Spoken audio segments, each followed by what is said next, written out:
Hey everyone, welcome back to Isyour6covered. Appreciate you showing up tonight. We got a special guest, Mr. Chris Simmons, and also the winner of the finale in Texas. So we'll have some fun. Appreciate everybody showing up. We'll get started.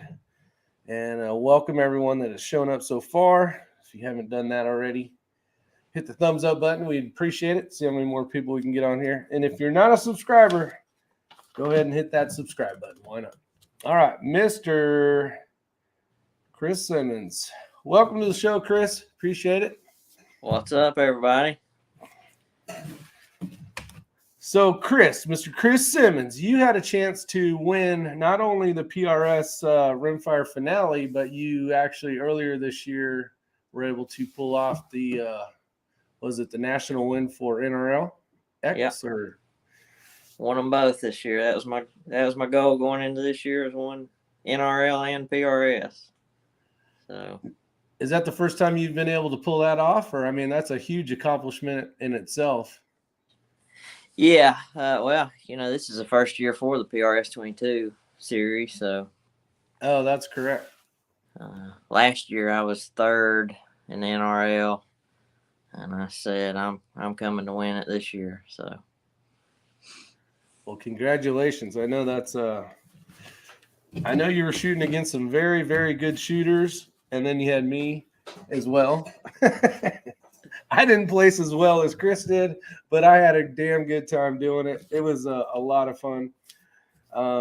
Let's start off with sponsors. Let's get sponsors are important. They're what makes stuff on the prize table. So let's hear about your sponsors, and then I'm actually going to talk about the sponsors that made this event possible. So go ahead, Chris. Yeah, my sponsors for the year, Motorcam Custom Rifles.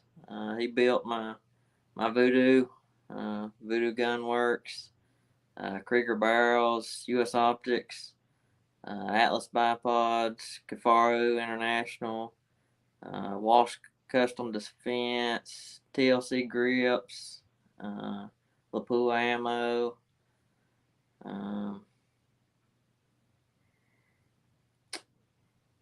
sure I'm missing somebody, but I think that's the main ones. Yeah, I mean, all year I've had top-notch equipment. I've been very blessed with sponsors this year. That's nice. I tell you what, if there's one guy that deserves it, it's definitely you. Not only have you been just a great shooter and all, but you've been a huge supporter of running the matches down here so that we can get a chance to shoot and get some points for PRS. And I know it takes a lot of work. You've been able to run a few classes and help some of us out as well. And I know you'll be doing that this Sunday down in Florida, which we're going to have a good time down in Florida. I can't wait. Absolutely. If you guys didn't know, Black Watch is running their finale, and it's a PRS event for actually this season coming up because we just ended the other one. So the points will be there. But, yeah, it's going to be a lot of fun. But real quickly, let me go over the sponsors, because the sponsors, guys, the people that are putting this stuff out on the prize tables, this is I wouldn't say it's money thrown away, but it's it's super nice of these companies to go ahead and put the money on the table and help the shooters out and support the shooters. But Ruger was the main sponsor of the Precision Rifle Series finale. But we'll go through all these real quick. We've got MGM targets, Texas Precision matches where accuracy counts because it was held in Texas. Lapua, Mile High Shooting, Lothar Walther, Accutac. I know Accutac does a lot of stuff with the whole you shoot the card and whoever gets closest will win. We got Thunder Beast out there. I know Zach, he's always been a huge supporter, whether it's team matches for competition dynamics. And you always see Thunder Beast. They always got something on the prize table. KRG Ops, Hunter's Gold, which are amazing glasses, especially for 3-gun and stuff like that.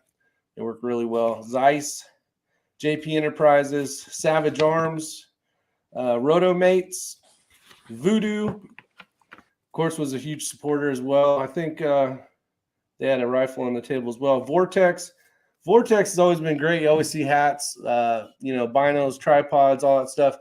But they're actually a supporter of this channel as well.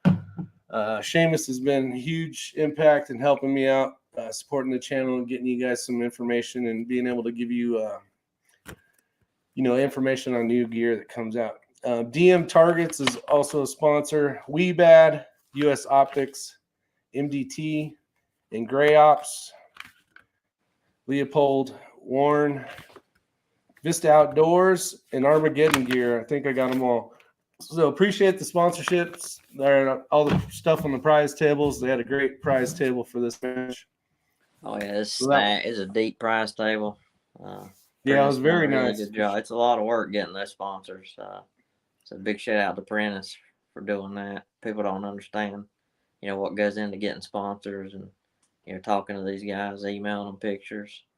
So yeah, it's an important too is when you pull something off the prize table, and I haven't been great about doing that, but if you pull something off the prize table, Instagram, say thanks, or some way, whether it's Facebook or something or an email, and I'm sure they're appreciative of that, and then they know that stuff's actually getting out on the prize table. I'm sure that's a concern of sponsors, but I always see a lot of stuff at the prize table. All right, so how'd you get ready for the match this year? Through the whole season. Mainly focused on the process.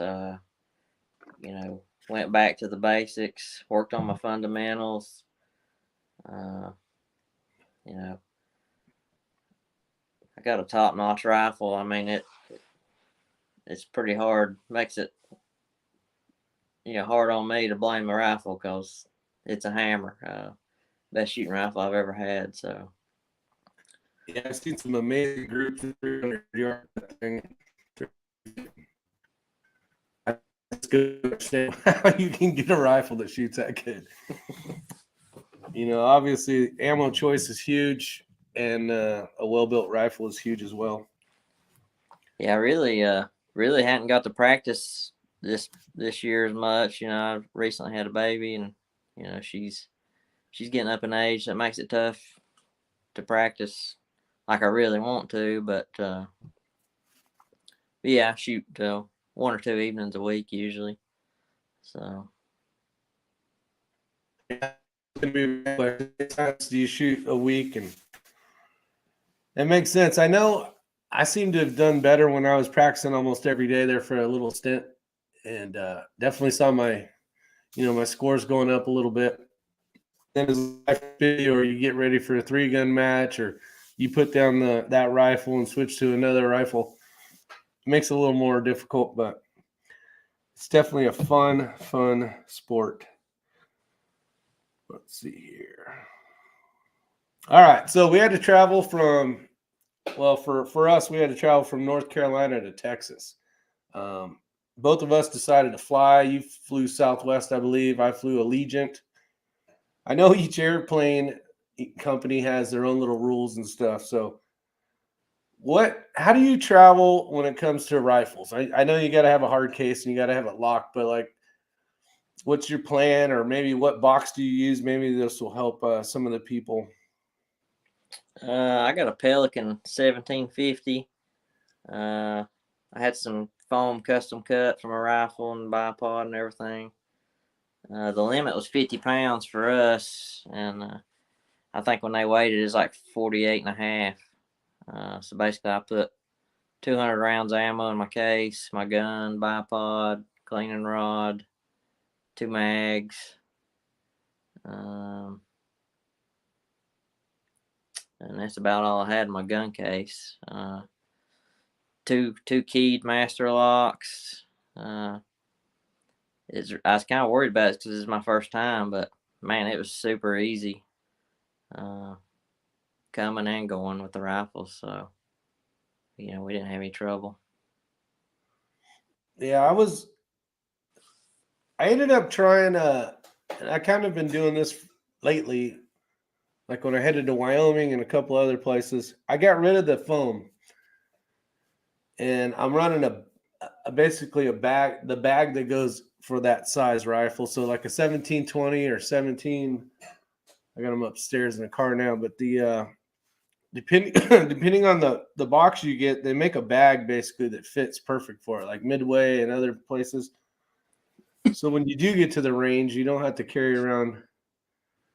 And you're a little different than I am. Sometimes I'll carry like everything in the bag. I didn't do it this year or this time, this match. And I don't know which way I really like the best. Some people, basically carry the rifle over their shoulder, like I think you do. Yeah. And I guess it kind of depends on how dusty it is and how much possibility of rain and stuff like that. But I have seen that, and it seems to work for me as well. Really, the only trouble we had was with like our game changers.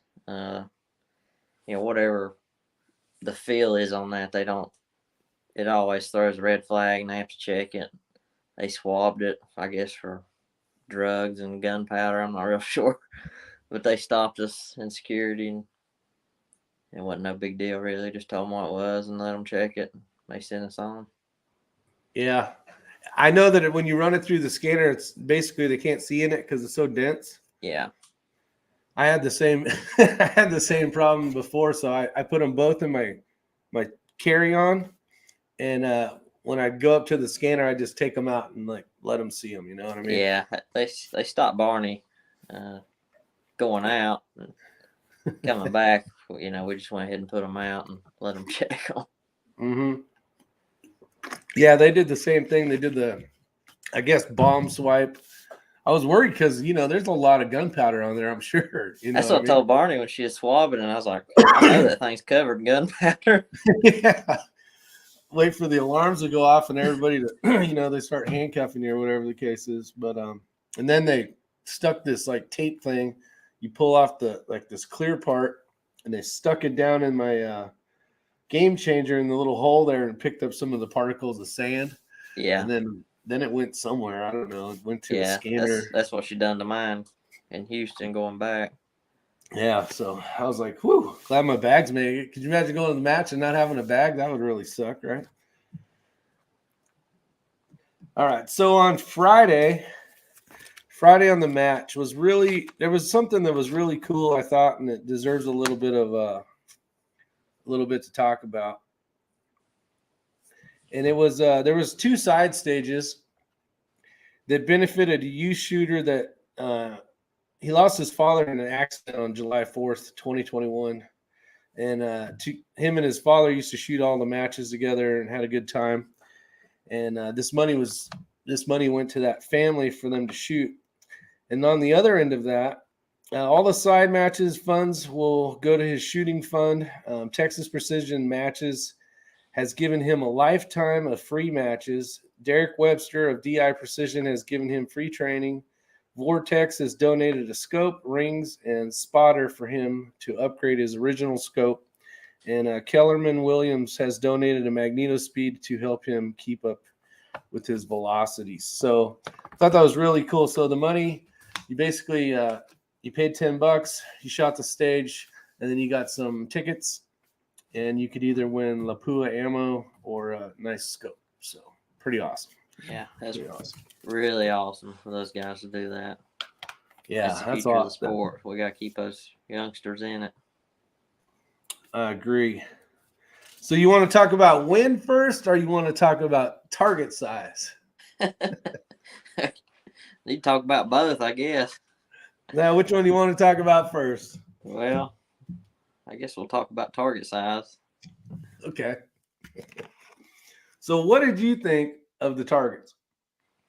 I actually talked to Prentice earlier this morning. He called me and we was talking. Really, for a national finale, I think it was pretty spot on. I think I ended up shooting 80% or 166 out of 200 would be what? I don't even know what the percentage would be on that. Yeah, I don't know. You shot really well. Dropped 34 shots, so as far as target size, I think it was appropriate for a national finale. Yeah. You know, And that wasn't was a whole pretty lot of good. ties. You know, the field's pretty separated. And I think he said just about everybody shot over 50%. So I think it's pretty appropriate for the match. You know, the wind just Yeah, made it tough. I agree too. They're saying I got Ramsey Country and Johnny Watt out there saying 83%. Yeah, that's still amazing, actually. Yeah. Got Mr. Travis Schmitter out there. Let me say hi to everybody real quick. Drew Bradley, Burn It Down Barney. They're Burn It Down Barney's out there. Burn it down. He thought he was going to jail, he said. We got HRM Weapons Machinist. Ramsey Country's in the house. Big Chris Seebeck is there. What else we got out there? Big Country. I think he got stuck at the airport for like 3 hours, what I heard. We got Coker Metcalf. What's going on, buddy? Richard Elba out there. Joe M. Tyler Orth. Who else we got? Stratos 27. Chuck Kibling. Pursuit of Accuracy. Mr. Josh D.W. Who else we got out there? Aussie Steve. Mr. Steve Callahan. We got Mark Mountain Bikers out there. Did I read that right? Yeah, Mountain Biker. Let's see here. Kentucky Precision.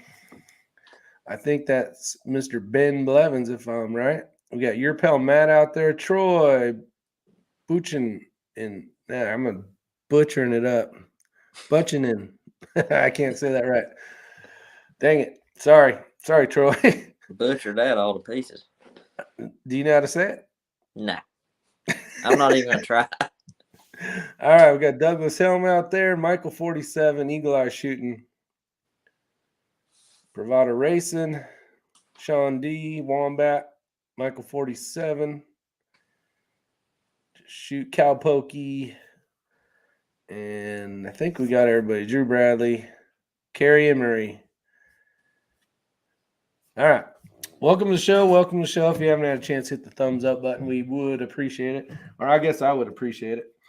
Let's see. I got a list of stuff I want to talk about. So the wind, the targets anyways. The targets, it seemed like a lot of targets, maybe a third of them were the size of a T-post. I was having trouble figuring out where the bottom of the circle part was. Because, you know, the T-post was hammered basically, but it was right perfectly behind the T-post. Yeah. So, like, trying to see the definition of the circle, sometimes I would have issues. I had a lot of issues spotting. I sound like I'm sitting here making up excuses, don't I? No, I already know I suck. I'm getting better. Was the spotting my either misses or hits. It was Yeah, there was nothing behind any of the targets to spot anything hardly. I think it's like 2 berms maybe we shot into, and that was it. Yeah, day one was, I think, the longer stuff. The super squad got put on, I think it was like, what, 6 or something, and then you're in 7? I think we started on 5. 6 and they started on 5. Yeah, 5, 6, and 7. What they did was they took the points, it sounded like, so the top guys in the region, they put them in squad 1, which was at stage 5, and then kind of just worked your way down. So we did 200 shots, or 200 rounds basically. It was a 2-day event. First day we did 10 stages, and then the second day we did stages 11 through 20. And it was a lot of fun. It was well done. But yeah, I was wondering about the target size. I remember I was talking to you, and you're like, I don't want to hear you complain about target size anymore. Never complained about my targets. Yeah, never complain about my targets again. Yeah. And I was like, no, it's good. I mean, he had really solid barricades. I was impressed with his barricades. Had a lot of fun and different barricades, you know, that we don't get to shoot normally. So. Yeah, they were built well. Those things were probably I know they're the sturdiest ones I've ever shot off, because I always shoot off yours, and they're the most raggedy, rickety things ever made. I think you take 4 screws out of each thing before we start the match just to make it work. You can't have huge targets and solid barricades. You can. You just won't. No, it's I was having an enjoyable time, and I knew that going into that the targets were probably going to be small. I've said it lots of times on my channel, like practice with smaller targets, so that when you go to a match, it'll feel a lot easier. But there really is no way to do that with this match. There was some targets. There was a cool helicopter stage. Do you remember kind of your scores on some of that stuff, or? Yeah, I remember the helicopter. I had a 7.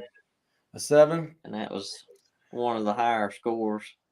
Yeah, that was an extremely tough stage. You basically shot out the window, straight out of the front window, and engaged targets to, what was that, 10?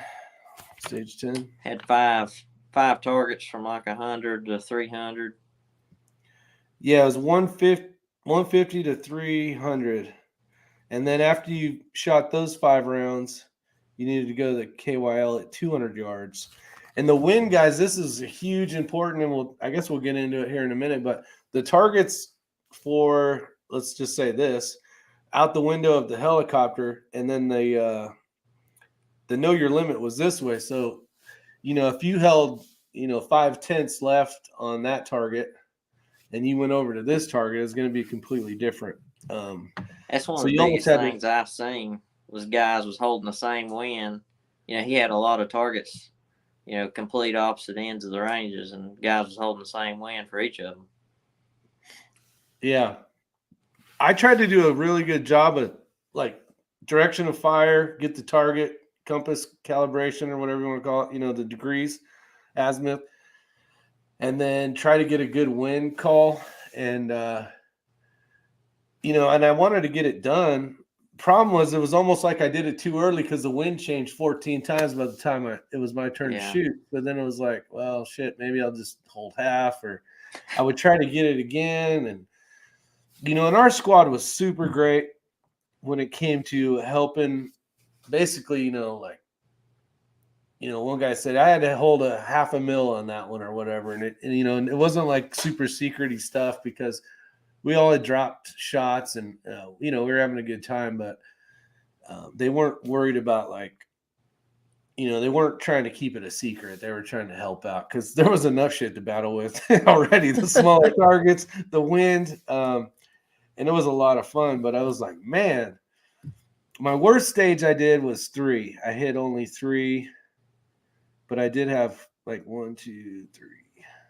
I had 4 4s in there, so that really hurt. But it is what it is. I think I learned a little bit just being able to go to the nationals and figure out how that is. I'll tell you one thing I learned, which you were kind of having fun. You and Barney. Barney was a huge help giving me some extra ammo to practice with. But if you guys don't know, and I don't know if this is normal. I mean, I know this was PRS's first year, but like maybe NRL does this. I don't know, but it said to have 200 rounds for the match. So I figured, 300 rounds will be a plenty, just from going to like the different team sniper match stuff. You get it, confirm your 0, and then you're pretty much done until match is ready. On the Friday, you could pay $25, and I don't know where that money went. Hopefully it went to that kid that lost his father. I don't know where that money went, but you could actually shoot every course of fire, meaning you could use the barricades. And there was a bunch of targets out there, and you had no idea what the course of fire was, so you couldn't like really practice and cheat. But you could learn how stable the barricade was, or you could, so on and so forth. So realistically, you could have brought 1,000 rounds, like some of you guys did, and shot all day, or had the ability and the option to shoot all day and get comfortable with those barricades. And I wish I would have brought more ammo, but I don't know. Is that normal? Like, do you see that in NRL? Usually 2-day PRS 2-day matches. Friday's train up day, and you pay whatever they say, $20, and you can shoot. They don't tell you the course of fire, but they got targets out there, and you can kind of guess what maybe the course of fire might be and shoot off the barricades. But yeah, that's pretty normal for PRS, especially in center fire. Okay. Well, little did I know. Now I know. Now we'll bring a lot more ammo and $25 to shoot. Because that would have been a huge benefit. I know there's a lot of people that flew in late, didn't even get a chance to see some of that stuff, and or to zero. So that kind of sucks. But guess it is what it is. Yeah, you learned They something. didn't. Oh, Kentucky Precision says they didn't have a freaking tire swing to shoot off of. He's hung up on the tire swing. They hate that tire. I hate that tire swing. I think I if may there's put that one in thing every I could match blow next up, year. if there's one Every thing I single could blow match. up. What? I said I may put that in every single match next year. I'm surprised you haven't. I'm just gonna figure out a bag that just fits under there and holds the whole thing up. The Crazy Scotsman, welcome to the show. No, that's definitely a good one. The swinging tire is horrible. I noticed on stage it was the Vortex one, the pipes. Where you got to shoot weak hand, trying to find the targets. Man, that I even said in my video, like, someone needs to practice shooting weak hand. It was bad. It was tough. So not only the wind, not only the size of the target, now I got to do a weak hand. So I got stuff to learn. I got stuff to practice, and it's just kind of good. You come out of it, happy to figure out what your next journey is, and that's more practice. So how important do you think it is to have, if we're still on target size, I know a lot of us, you saw a lot of binos out there. A lot of them didn't have some type of mill reticle in it. And being able to bracket those targets, especially because they were so small, and trying to hold, we had some pretty good wind at some point. I think the highest I got was around 14 miles per hour through the Kestrel. I don't know if you got anything higher when you're. Yeah, I had a 16 or 17 there at one time. So would you say that's almost a must? Yeah. Yeah, you got to be able to measure those targets, to narrow those brackets down. Especially as small as the targets was, you might only have a 10th on each side. So. Can you kind of go over that? Can you kind of go over that so you can give people an idea of how that works? So yeah, I take my Kestrel, I go on my wind, and I just try to do it at least two shooters in front of me. If not, I done the guy in front of me. I think Isaiah, while he was shooting, I was standing there with the Kestrel watching the wind, trying to get an average. Just before I walk up there, just because the targets were so small, just try to get that bracket as small as I could. But yeah, basically, like I say, hold the Kestrel, and say the wind's 5 to 8 mile an hour, 6, 7 mile an hour. I'd plug that into the Kestrel and get my two, my wind speed 1 and wind speed 2, and that's my bracket. Say 5 to 8. It's like 4/10 to 7/10. Okay. I would then measure the target. Let's just say the target's 5/10 wide. So I'd probably hold like 6/10 to center, and that'd give me 2/10 on each side. So if my wind's a little off, I'm probably still going to catch a target, on either side, on the high side of the, the 8 mile an hour wind or the 5 mile an hour wind. That's a rough course. Yeah, no, that I'm sure that helped some people for sure. And that's what is, especially there's getting that bracket small, being able to read that wind and get as close as you can on that first shot. What was some of the worst brackets you saw size-wise out there? There's a few stages. It's like 3 to 13 or 14. I'm like, man, I don't. But I was like, I was able to get them fairly close, within a tenth or two. That way I could see the miss, or maybe get lucky and catch it. Day 2 seemed a lot easier. I think the wind was coming at us more of a 12 o'clock, 11:30. It seemed like most of the day, but it was being able to see a miss was so much better on that field than it was on day 1, because you were basically just shooting into a hole. You couldn't see. Day 1 for misses was definitely tough. The sun come out there a little bit, and I was able to see trace pretty well when the sun come up. But day 2 is definitely better in that field for some reason. Yeah. And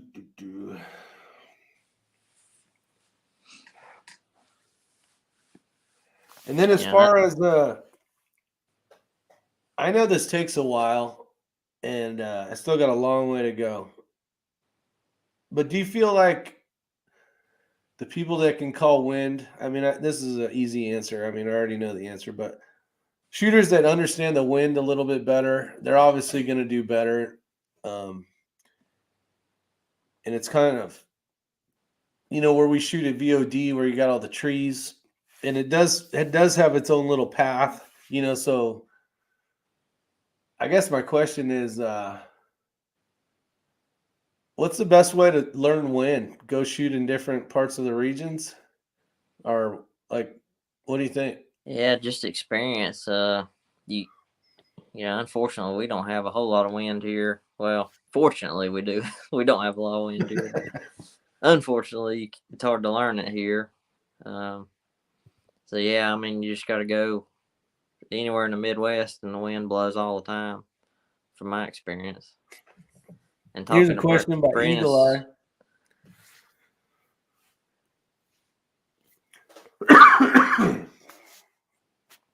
Keshel's calculating arrow jump. Do y'all just use wind to get away from arrow jump, adding to elevation? I think that's cut off in mine. I'd have to look. Oh, you got to turn it off. See, yeah. I always run wind 1 because it has the jump in it. Well, wind 1, yeah, wind 1 calculates elevation for the wind, or for the wind.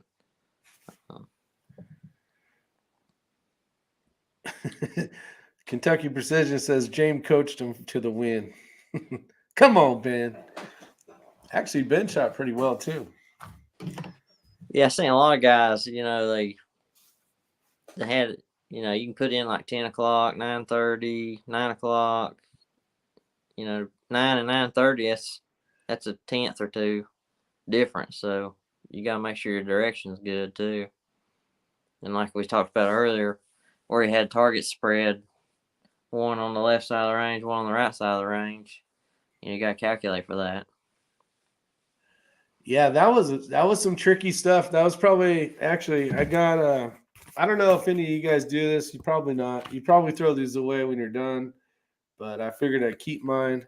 But one of the things from like running them on a dope card, I always use blue tape. So after the match, I'll just so that's what I had. Basically 6, I don't know what this was here. 6-1, 6-2, 6-3. That was the one where you're in the box, so you're kind of just moving a hair down. I think that's what that one was. But I was holding between 0.5 and 0.9, depending on gusts and stuff like that. What was tough on that one is you're in that box, so you can't feel the wind at all. Couldn't tell the wind. You couldn't tell. I mean, you had to try to spot your misses. And there's actually a tripod out there at the end of the door with a flag on it, and I was watching that tripod. Okay. Watching that wind flag on the tripod, but that was probably the toughest stage of the match. Yeah, I did notice myself, sometimes I would shoot, or right before I got out there, I was definitely checking those flags that they had out there. One guy had the nice one with the propeller on it and the tail, and he was the stage in front of us as we kept moving along, and I was always looking for that thing just to see.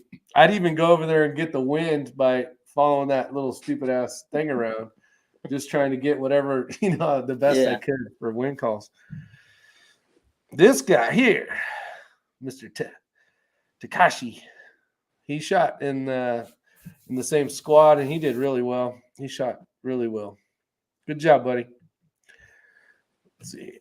Joe M says, I find applied ballistics two-way overdue. It arrow jump. I just use wind too. All right.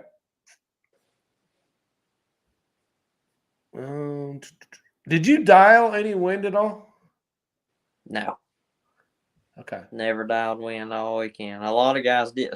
A lot of the Texas guys did. I guess they're used to that. I actually dialed wind quite a bit. So if it was like the slowest was 5/10 and then possibly, up to 9 on that one I showed, I would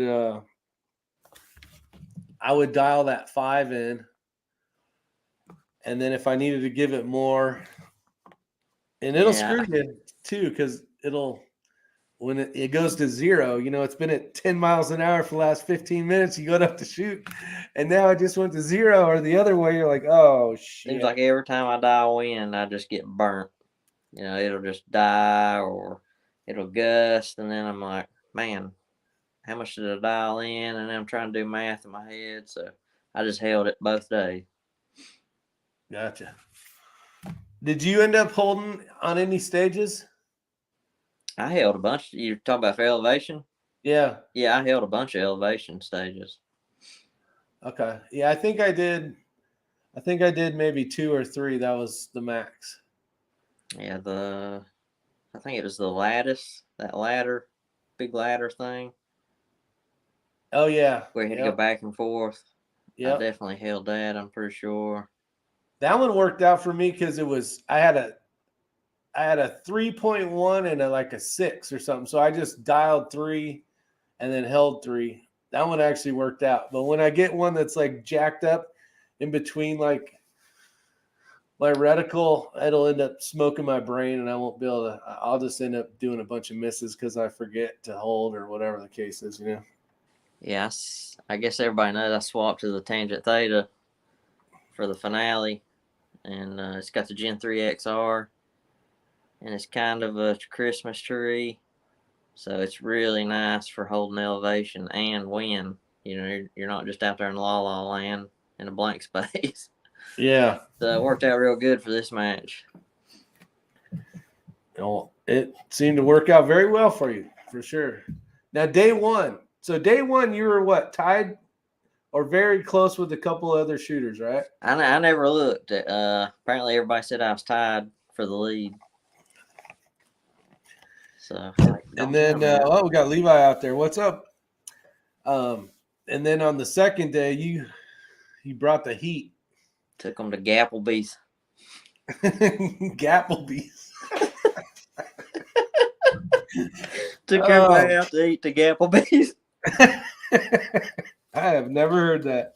You just made my face freaking red. That's pretty good. That is pretty good. Gapplebee's.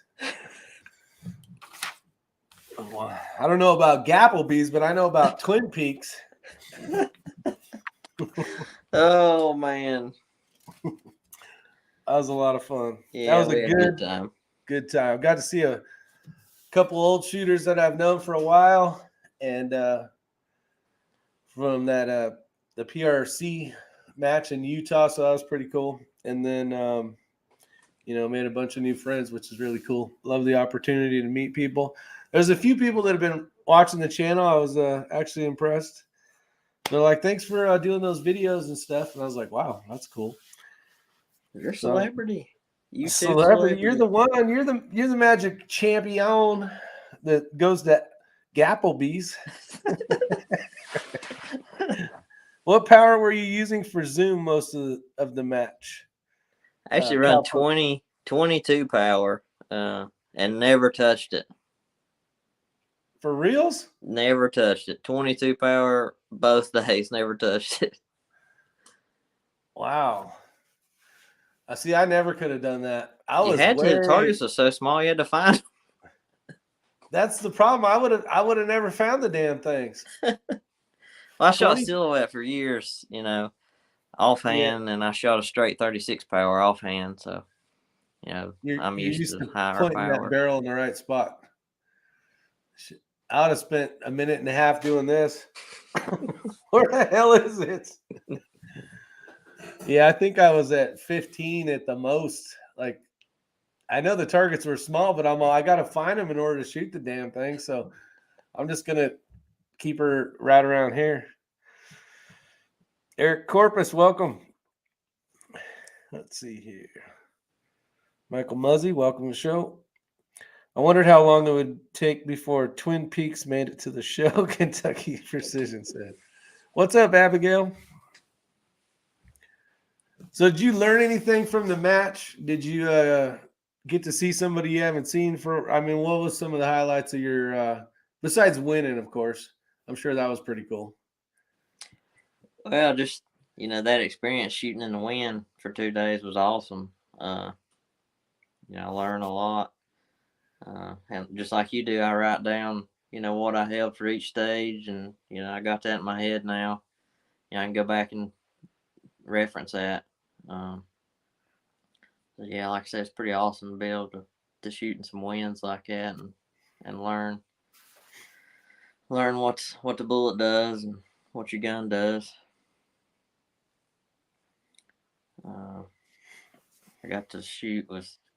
I was actually a little worried because I figured I wouldn't get in the squad with anybody new, but I was with James Sharp from Kentucky. I got to shoot with him, so got to help him throughout both days, teach him a little bit about wind.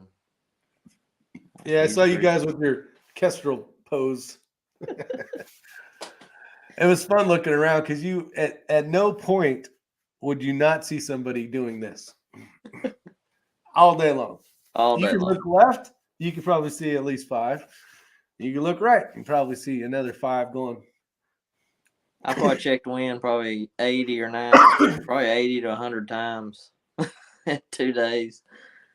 Yeah, there was no.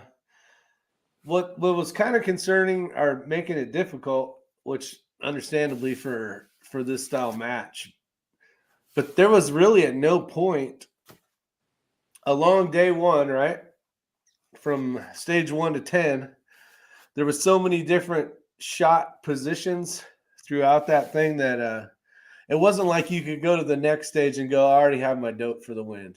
You know what I mean? It was like you're either head on with it, 90 degree. There was always some funky, and it's kind of cool that they did that. I think it was a good growing experience as well as a humbling experience going, man, I really suck at this wind calling thing. How'd you do with the 2 minutes? Did it feel like you had plenty of time? Like an eternity? Like I had an eternity. I loved it. Yeah. Can't get used to it though. I know. That's the problem. That's the good thing about that, that watch timer I have. It kind of helps you adjust. It slows you down. We need to spend some money and buy you a new band, my man. I actually went out. I was going to buy an Apple Watch, just like a cheaper version, just to run that app, and I did not. I looked to see if they had one at the Walmart here, and they didn't. So I said, "I'll hell with it." Yeah, my wife probably appreciate it if I went and bought one too. She'd get her watch. Yeah, if you guys don't know, Mr. Chris over here, he has a very bright bubblegummy pink band. He's trying to, I don't know what he's trying to do, but he's wearing a pink band one. Got Southern Florida Impact out there. What's going on? We're going to see him on Saturday. Let's see. What was your target size at 100, 200, and 300, Mark asked. Oh, there's Mark. It's not the same Mark I'm thinking of because he shot the match. Looks like he's on a crash. He's on a crash unit at some airport too. That's cool. Target size is dependent on the stage, but I tell you what, it seemed like a good majority of them were the same size as a T-post. They weren't. There was a lot of them, at least on day one, that didn't hang off the sides of the T-post. I think the biggest target there was a 10-inch square. Yeah, and that thing felt so nice to hit. Yeah. It's like, man, that's not really a big target for 300, but it sure is gigantic to everything else. Oh, Burn It Down Barney says he shot 20 power as well. 20. Joshua Metz says, congratulations on the win, Chris. Wish I could have made the trip. Appreciate it. Chris Beck says, I learned more about wind in 2 days than I knew going in. Yeah, that was a tough one. It was a lot of fun. I think a lot of us didn't have I would assume the guys from Texas shooting that same stuff all the time, especially the ones that was their home course. Not to say that it mattered, because North Carolina brought home the trophy. What? Anyways, no, I'm just kidding. But it's probably nice to shoot at a range that definitely has wind. Maybe I need to. I shoot Camp Perry years ago, small bore nationals, and if you've ever shot at Camp Perry, it's got wind. It's just like that. It's right on the lake, so you got that lake winds. So I got a lot of experience shooting in the wind. Travis wants to know if you like the backpack. Dude, me and Barney was rolling in the airport. I was like, how does he come up with this stuff? Let's see what velocity you running, Chris? Tree Fella, a buddy of ours from Australia out there. I run a little hotter than most people. I'm right around like 11-20ish. That's just where my rifle likes to shoot, seems like. So I run a little bit hotter ammo. I haven't seen this whole backpack thing yet. I must have missed go on my Facebook under some of those pictures I posted. Okay. It's hilarious. Was it a little kid's backpack or something? Can you upgrade to an 80X for open, Barney? Let's see here. Travis, I laughed out loud. Burn It Down, Barney said. We got Zachary Montgomery out there. Looking forward to seeing you all this weekend. So Zach's going to be out there. Yeah, come say hi. Be cool. See you guys Saturday. We're looking forward to it. So if you guys don't know, I said it earlier in the chat, but Dick Hedges, Black Watch. Can't remember what the whole thing is. What is it? Black Watch what? Do you know? Black Watch precision shooting, maybe. He has his finale. So Chris and myself are going down to help support. Oh, I did see the backpack one. That's right. Hold on. I got to show this off.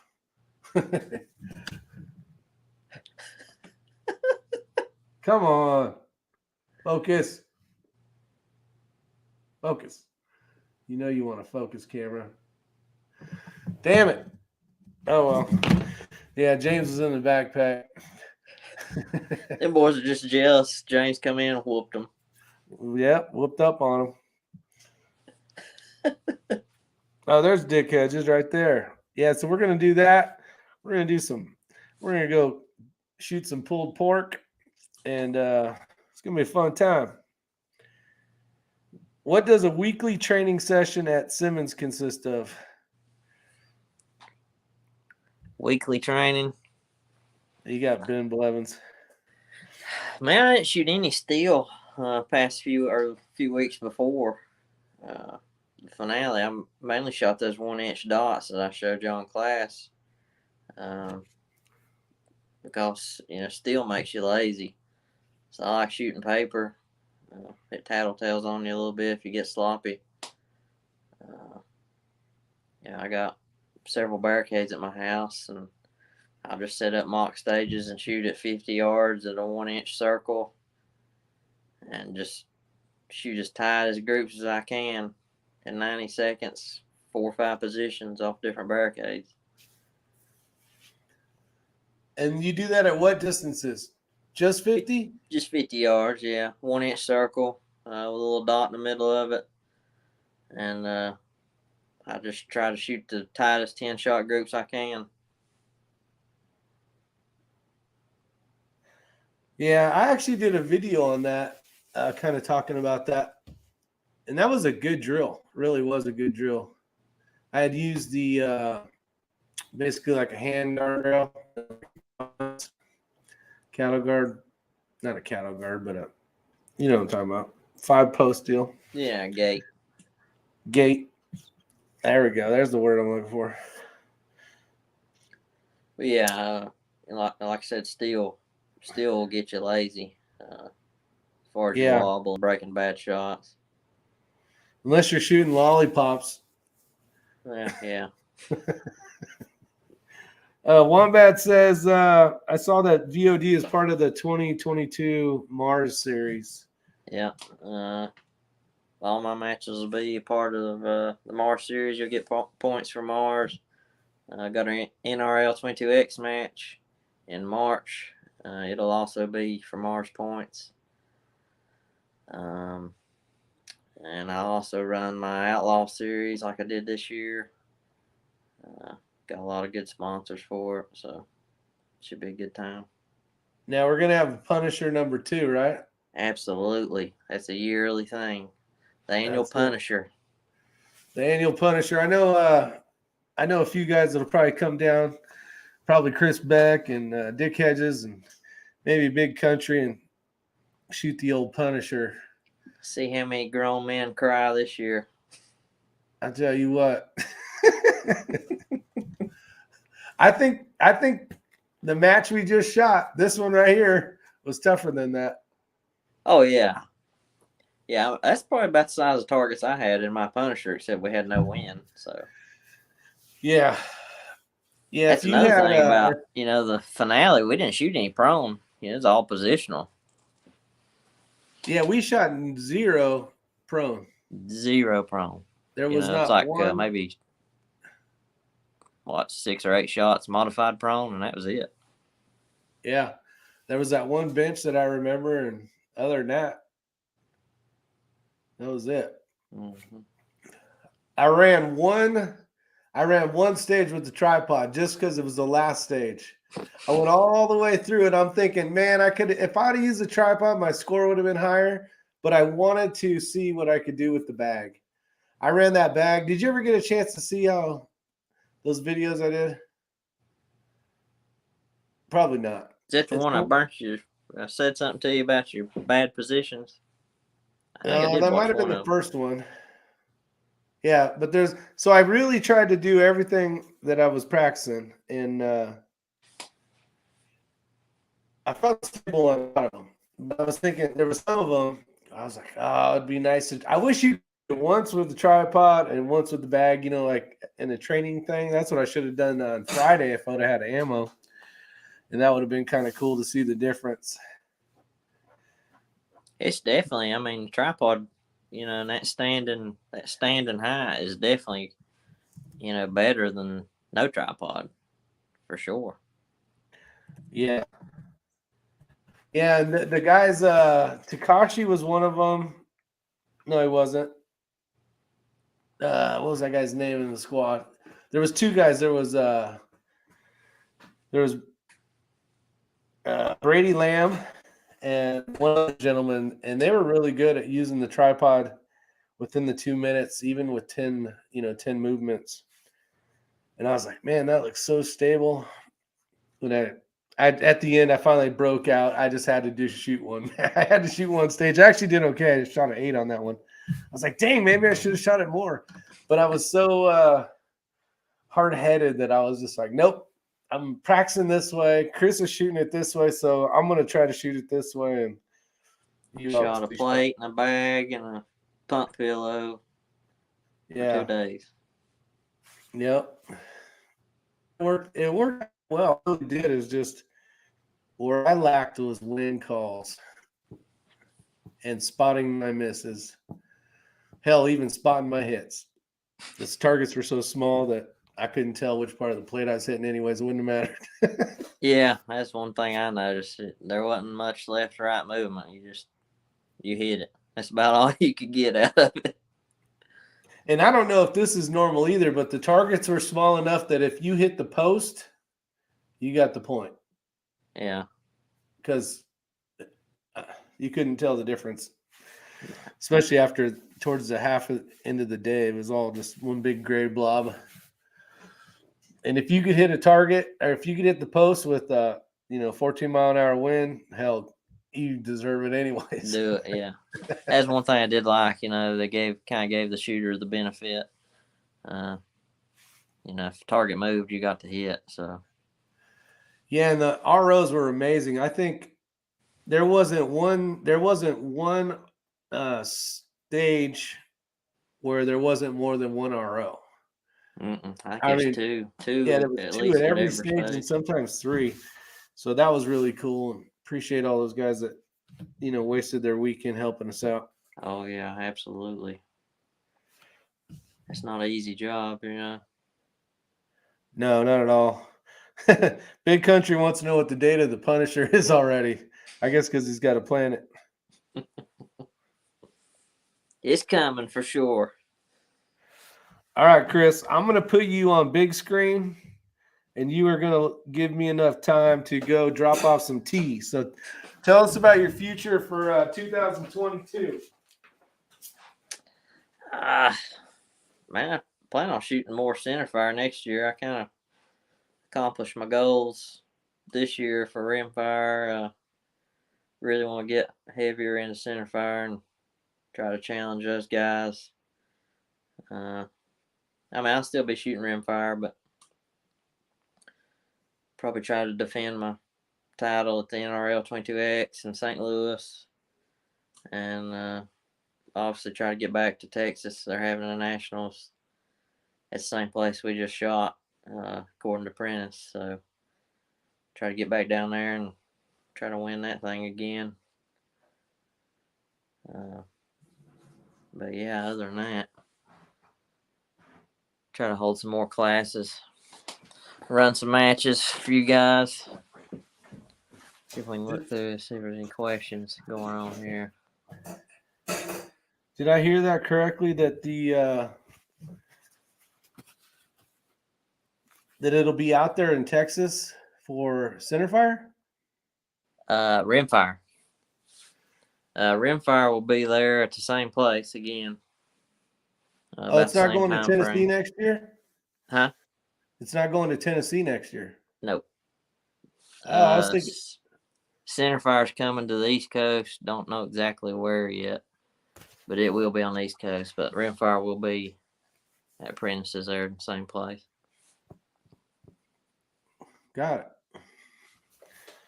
Well, maybe I'll show up a month early and go shoot there and get that win figured out.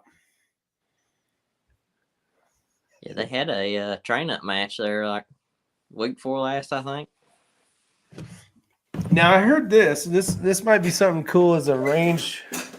Hold on, I got to tie my shoe. I had heard when they started doing the series.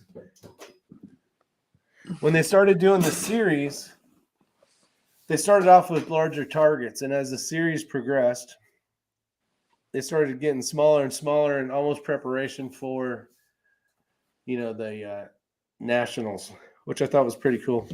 Yeah. Yeah, that was cool. Well, it's hard to gauge sometimes. What somebody's gonna shoot.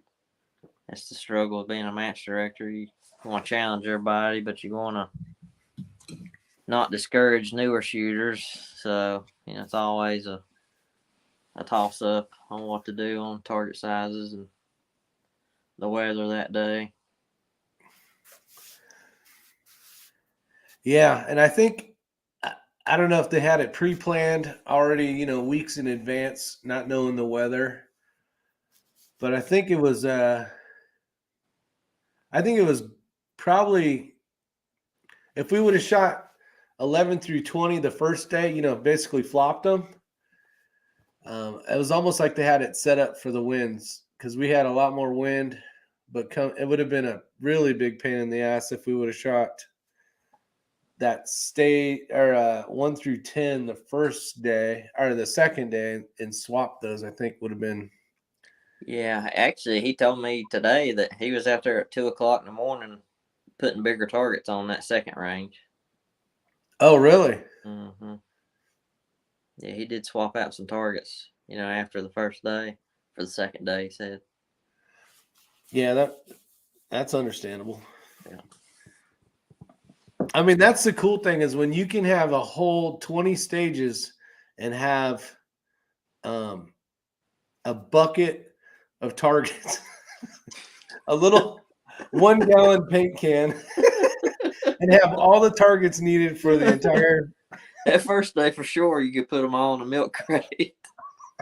I was like, is there even a target on that damn thing? Like, me and Barney pulled in. He's looking at it. He's like, they even got any targets up? It's just T-post. Yeah, that's all I saw was T-post. I'm like, okay, I guess you just shoot the top of the T-post, call it good.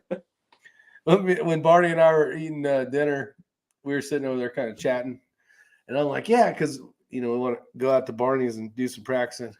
I'm like, all we need is T-post. You just paint the top 3 inches, call it done. Who needs to buy steel targets when you can just buy T-posts and shoot your T-posts. Shoot the tops off them.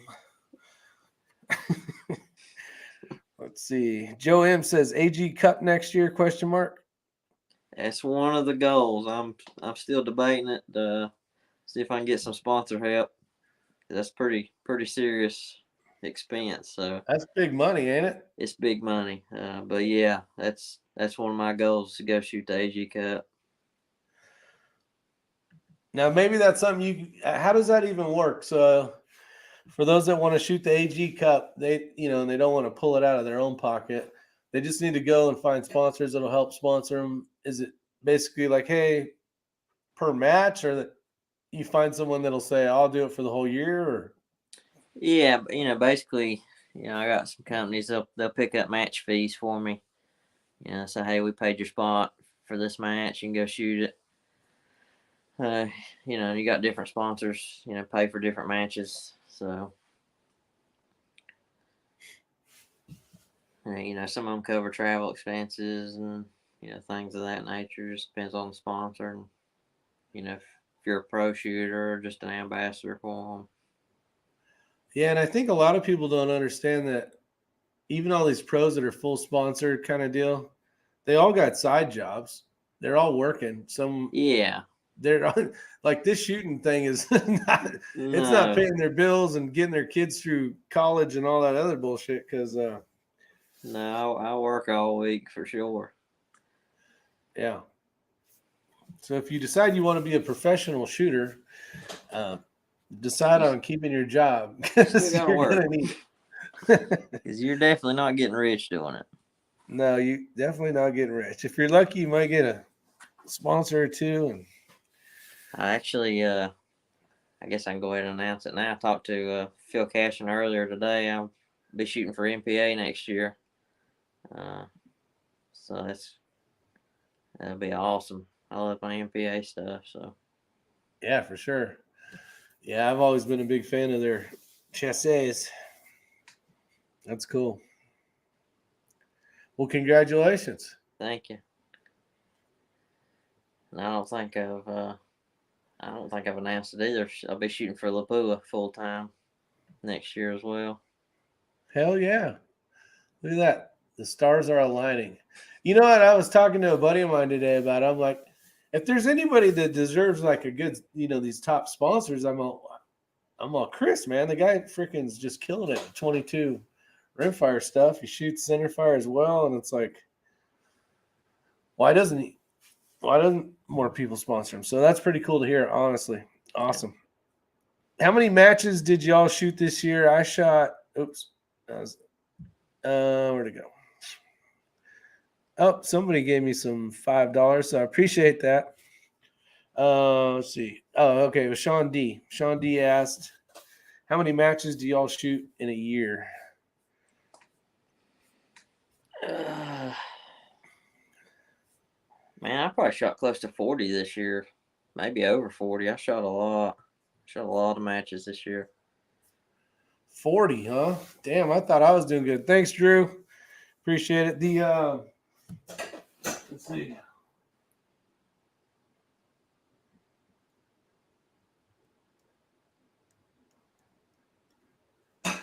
Uh, 24 matches this year, which is a lot for me. So that's pretty cool. Here's my sponsorship for next year, Rick. This should cover 3 22 LR for you. Glad I can help. I appreciate it there, Mr. Drew. Let's see. If we all donate to Rick, will you wear a jersey with your name on it? I'm not a big fan of wearing jerseys with my name on it. That would be kind of cool, though. I've been loving these things. I got a few Vortex ones. Those are These things nice, saved me this especially week. in the summer. No, they saved me in Texas. I mean, there was what was that guy's name that was hanging out with all of us? He got smoke burnt. I mean, he was just straight up red. Really? Sun wasn't even really out, a whole lot. Oh man, that day was cloudy. No, it was the first day. It was the first day. He was wearing a t-shirt, and I said, "You know what? I'm going to wear this thing the entire time." I even did this at some point, just kind of get my back of my neck a rest because it was hot. And Travis says, "Hooten." Yeah, it was Hooten. Hooten got smoked. His freaking arms were burnt. Wow. He's probably still paying for that right now. Oh, no, with my name on it, Joe M says. Yeah, there you go. I'll put Joe M, sponsored by Joe M. Joe M's actually quite a good shooter. He shoots a lot of centerfire stuff, too. Big country. Let's see. Toilet paper for the matches. Yeah, you know what? I tell you what, sometimes you got to need it. Scott Bass says windburn. Yeah, these things work really good. I'm actually really liking these things as much as I wasn't at first, but they work really well. Oh, and you don't get, it blocks the sun. Yeah. It's got SPF something in it. Yeah. Blocks it all.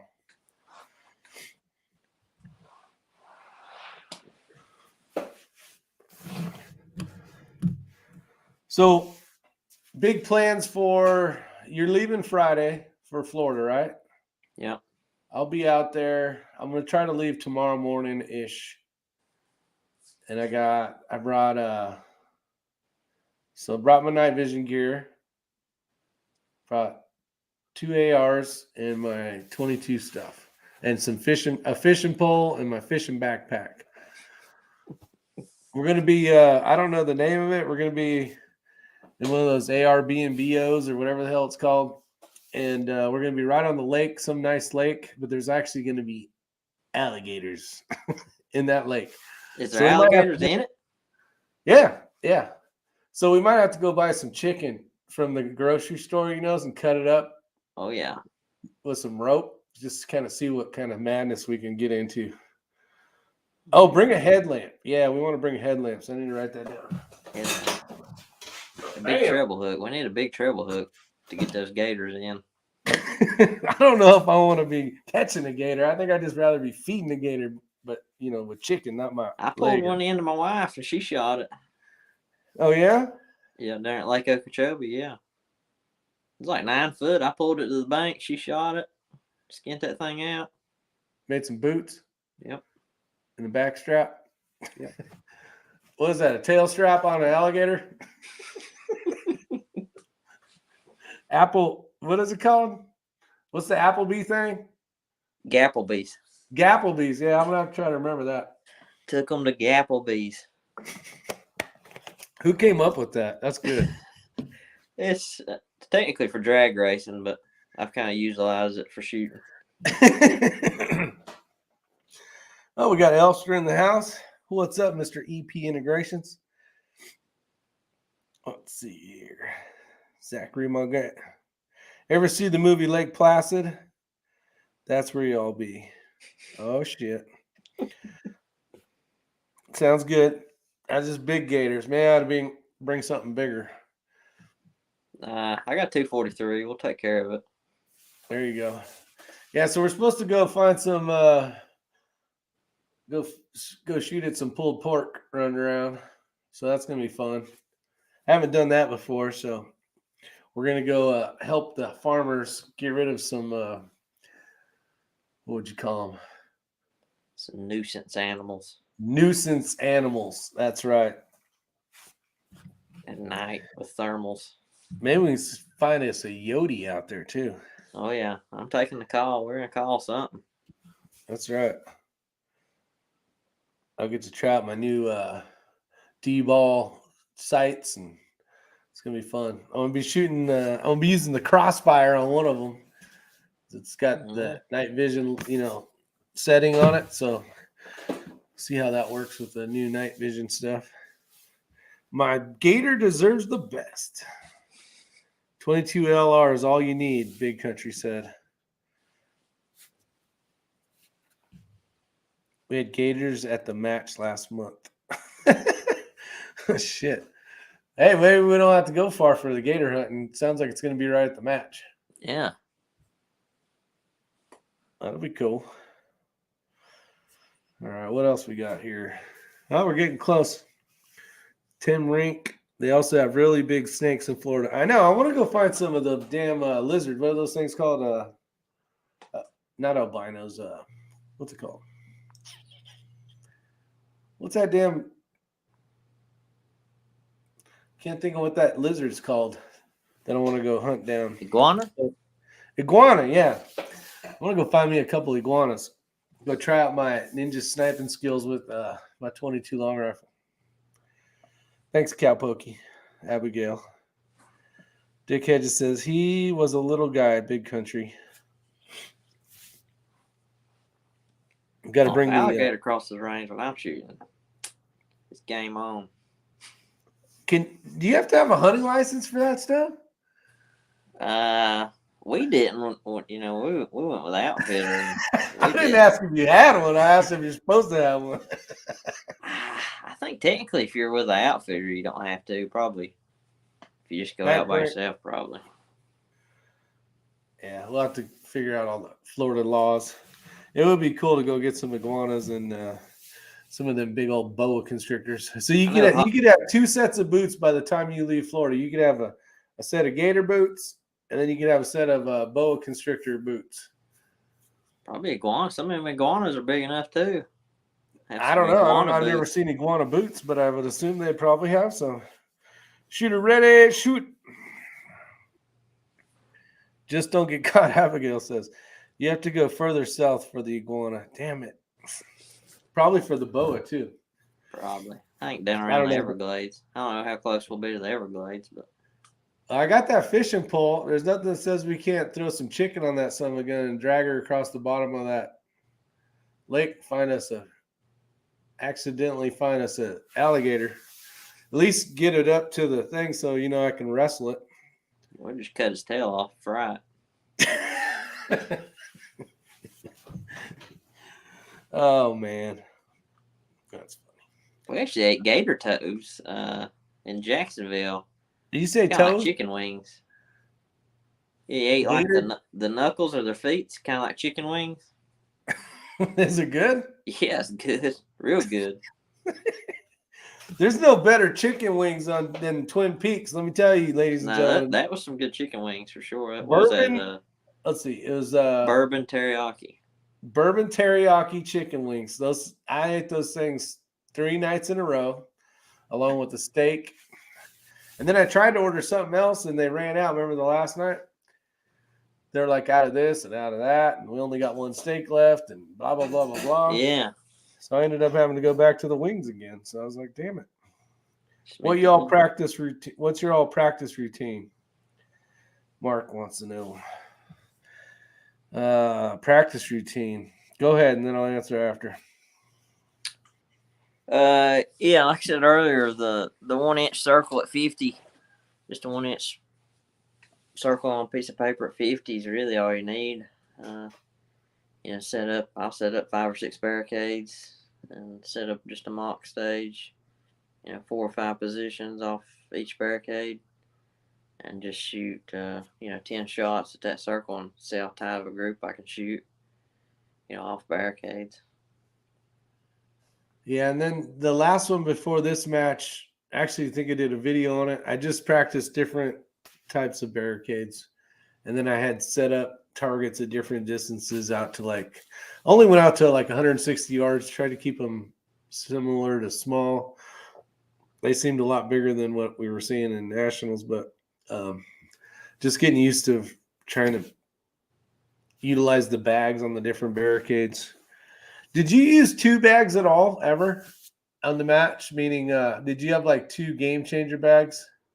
Like there was like 2 or 3 stages where I grabbed my tater tot and my other bag, and when the timer would start, I'd drop one on there where you had to like transition back and forth. Some of them. Yeah, yeah, I did. I used James's bag there. You know, where he just went back and forth. Yeah, That way I wasn't just moving my bag back and forth. Save me some time. yeah, okay. Yeah, I was wondering. Yeah. Let's see. Iguanas are everywhere in Cuba. Got a $10,000 fine if you run one over. Wow. We went to Miami a few years ago and we was going down the interstate, and I looked over and these 2 guys wrestling an iguana on the side of the interstate. Like, this thing was like 4 or 5 foot long, and these 2 dudes was wrestling it. Craziest thing I've ever seen. I was like, okay. I was watching some channel on YouTube where they basically hunt these things, you know. But there's I think they called them Hessians or somebody, but they actually eat iguana. I guess it's a like yeah, a white meat I or watched. something. You know, when I talked to Dick about going down there, I was YouTubing some of that, and guys were snapping them in like city parks and then taking them home and eating them. Said they was good. I don't know. I don't know. Maybe we'll have to try one when we get out there. They look nasty as hell, though. Yeah, they look nasty. I don't know. Might be good. I think I'd rather have an alligator tail. Burn it down. Barney wants to know how often you practice offside. This weekend at the match. Yeah, no shit. That's what I did. I was like, oh, this ain't good. Actually, you had a match. You ran a match where it was at the top of the long range section, and you were prone, and you shot out or in and then out, but then you had to transition to weak. Yeah, I did do that. I think I had one match where we shot weak side at my match. Yeah, then that one actually ate my lunch. I should have learned from that experience. Yeah, I mean, that's something I probably should practice more of. How did that do for you? How'd you shoot on that one? I think I shot an 8 on that stage. That's one of the stages I was worried about, because obviously we don't shoot that a lot, and I come out with an 8 on it. And that was small targets too. That last target on that stage was like 2 inches or something at 200 yards. It was no joke. Weak side, and I hit the smallest one weak side. Yeah, there was her name was Michelle. She shot right before I did. She actually shot. There was a few of us on that squad that shot better weekend than normal. So I was like, dang, I didn't. I wish these things would tell you the size of the targets. Small. Wouldn't that be nice? Yeah, just small. They could have actually wrote the size. They could have actually had a actual live size on the page, and you'd be fine. You could have the whole match. It's still been fun. That'd be something good to do. Is mill the target and just write it down for future reference. See, and that would have been a perfect thing. Well, it wouldn't have worked on Friday, but it would have been a good idea to know the sizes on Friday or something. Because I can't tell. I couldn't tell because I didn't have a reticle with, I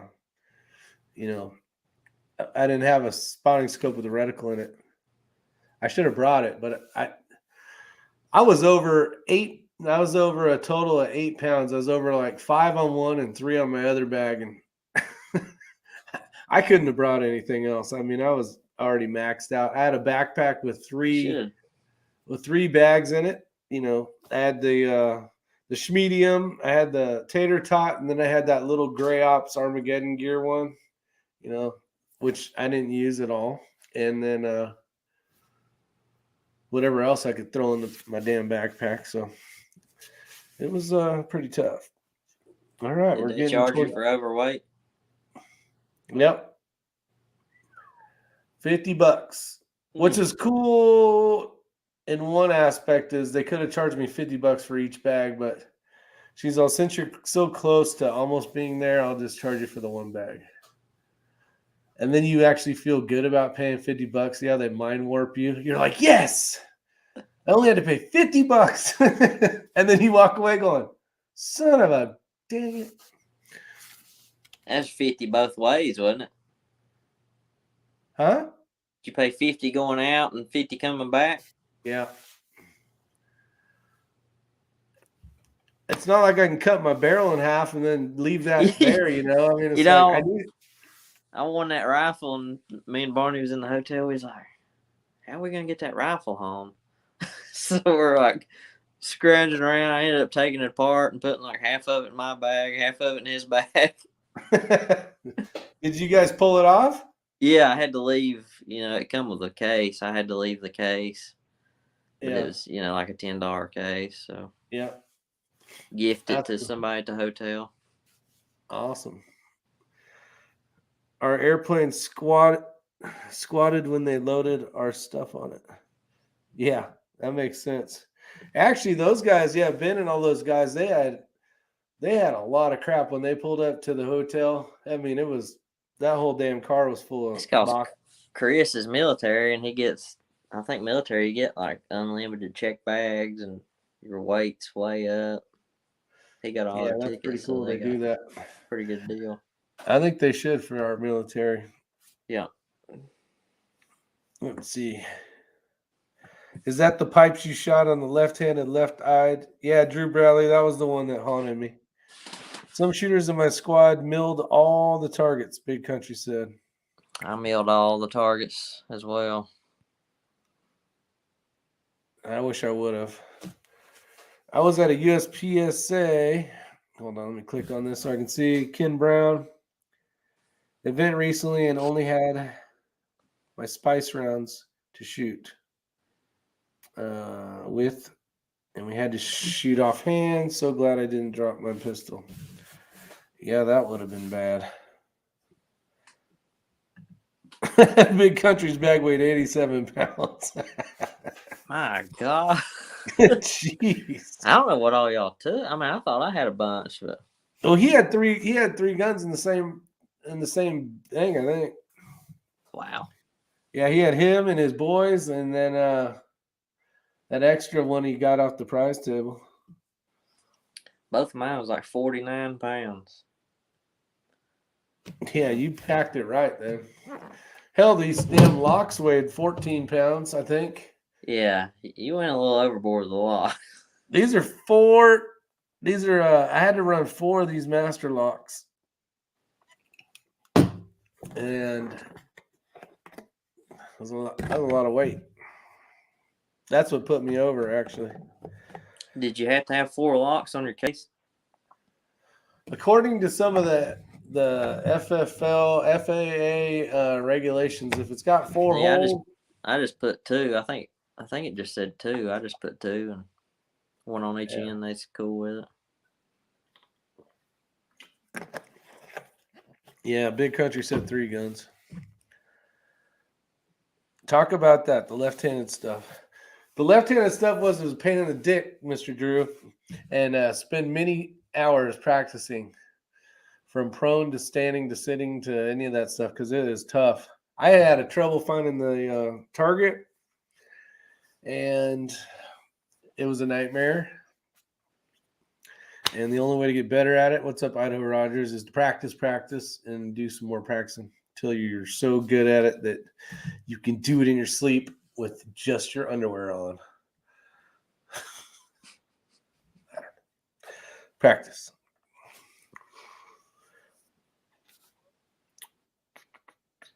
I think we're good. We got like 7 minutes before we're going to end the show. So if you guys got any more questions for Mr. Chris Simmons, let's hear them. And I don't know. It's a pleasure to shoot the Nationals, the Precision Rifle Series Rimfire finale. I had a good time. It was a lot of fun. I definitely like to go back again and see what kind of improvements I can do. And since we have to shoot at the same spot, right, according to Chris, maybe I'll do better this year or next year. Yeah, that's what Prentice said.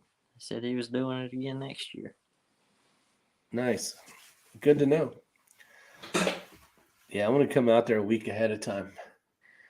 I just wish they'd bring some big matches to the East Coast, man. It seems like we always have to travel out there to their matches. You know, they never come to the East Coast shoot against us. Yeah, maybe we can change that. And NRL 22X, I think it's going, after this year, it's going to Colorado, and that's where it'll be every year. For what? NRL 22X.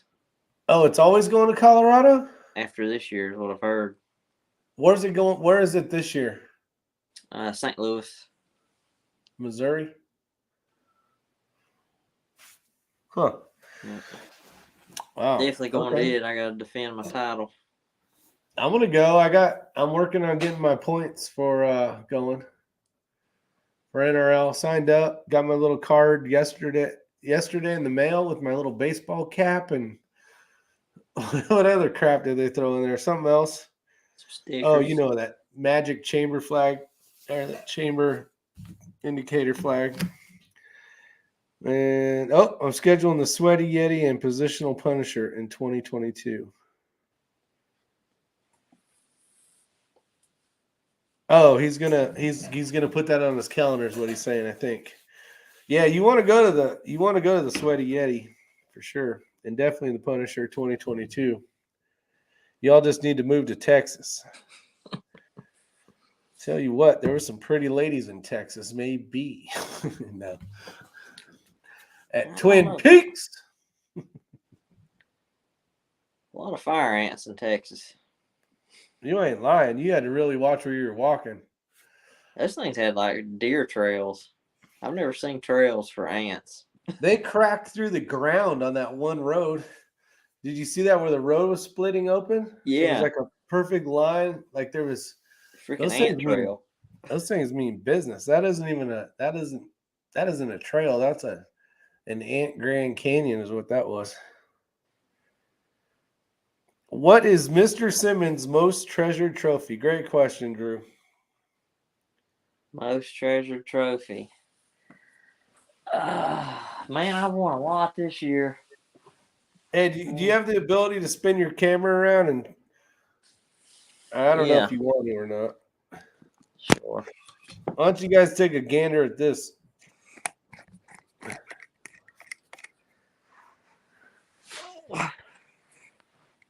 Can you turn this thing around? I don't know. I'm retarded.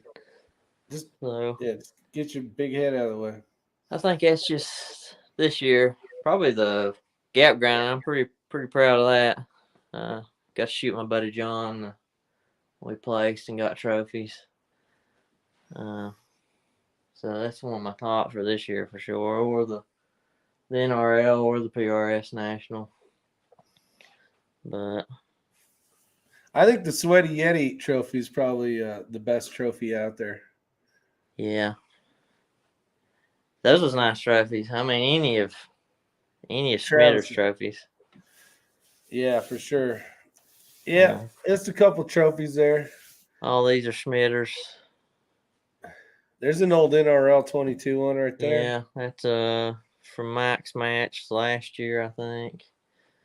Got another wall. What's up, Brandon? Yeah, look at all them damn trophies. Amazing. Very nice. Very accomplished, my man. Got a bunch for sure. Yeah. No, that's awesome. Olympic gold medal. I know, that's cool. So those aren't gold, huh? No, not real gold. Yeah, I always thought they were gold for some reason. No. Maybe back in the way back days. I don't know. Somebody, I was telling one of my customers a few weeks ago, he said he saw one on Pawn Stars and it was like $20,000 or something they gave him for it. Damn. That's crazy. The speed limits were nice, Chris. We were on little side streets and you'd be like going like 45, 50, and then you'd see a sign that said 70. You're like, holy shit. It is 70 out that 2-lane road to the range. I know. I didn't know it was that fast. I'm I was like, like, damn. whoa. That's with a bunch Smoking. of windy turns and stuff in it too. I was like, this is pretty cool. That pile of burgers is a treasure, Chris Beck says. What's up, Crow? Thanks for showing up, buddy. It's kind of a cool picture of Crow. We got Brandon out there. Mr. Brandon, what's going on, Brandon? You guys have seen him over at my house. I need to call Brandon, actually. I gotta get some I want to get some practice ammo. Wink, wink, Brandon. What else? Other than that, it's the 85 in some parts. Oh, damn, Eric said. I didn't find any of those. Did you find any 85-mile-an-hour speed limit signs? Not where we was at. Hell, I was on the freeway, and I think it said 70. Kansas. I've been through Kansas and somewhere out in there, it's 85. I saw 75 there down around Houston. Yeah, I saw some of that. It rained on me, actually. Houston, right through the big city park trying to get to the airport. It was actually pretty cool because it was still dark. And the skyline, you could see the skyline, but then all the lights in the buildings. I'm not a big fan of the city, but it actually looked pretty cool. And there was no traffic out yet enough. So I was like, this is pretty cool. Near Austin on a toll road. Oh, gotcha. Dude, we sat in Houston airport for like 5 hours. The power went out in the airport. Come a bad storm. Really? And they delayed our flight. Yeah. I think you had that issue then. I think Big Country had to sit in an airplane for 3 hours on the tarmac waiting for something to happen. Yeah. Dude, we sitting there and the alarms was going off. Power went out. I was like, oh no. Man, and I got lucky then. I'm glad I went to the airport. You guys all went to the other one. I did the Hobby Lobby one. That's where I was at Hobby. That's where we flew out of. Oh, that's right. You were just a few hours behind me though. Yeah. I'm glad I got the heck out of there then. It didn't mess up any airplanes though, right? No, I mean it delayed. It delayed like a ton of flights. Oh, that's what I'm asking, yeah. US 20 down to Florida is like 8,000 miles per hour. Bunches of nutcases in Florida highways. I'm going to be one of them tomorrow. I don't know if I'm on the US 20, but I would assume maybe. But anything else, Chris, you want to talk about before we skedaddle out of this magic? No. I appreciate everybody showing up. We still got 63 watching, so you guys have been holding on strong. I appreciate everybody checking in, listening. Hope to see everybody next year. Yeah, another man, congratulations again, Chris. That is a huge that's amazing. You took both NRL and freaking PRS finale wins, so congratulations. Yeah, I appreciate it. Yeah, no, it's been a pleasure shooting with you. It was a lot of fun hanging out this last weekend, so you guys have a wonderful day out there. Hopefully you guys stay safe. Hopefully you get out to the range and do some shooting. And if you are shooting match in Florida this Saturday, myself, it'd be great to hear from you. Other than that, you guys have a safe night.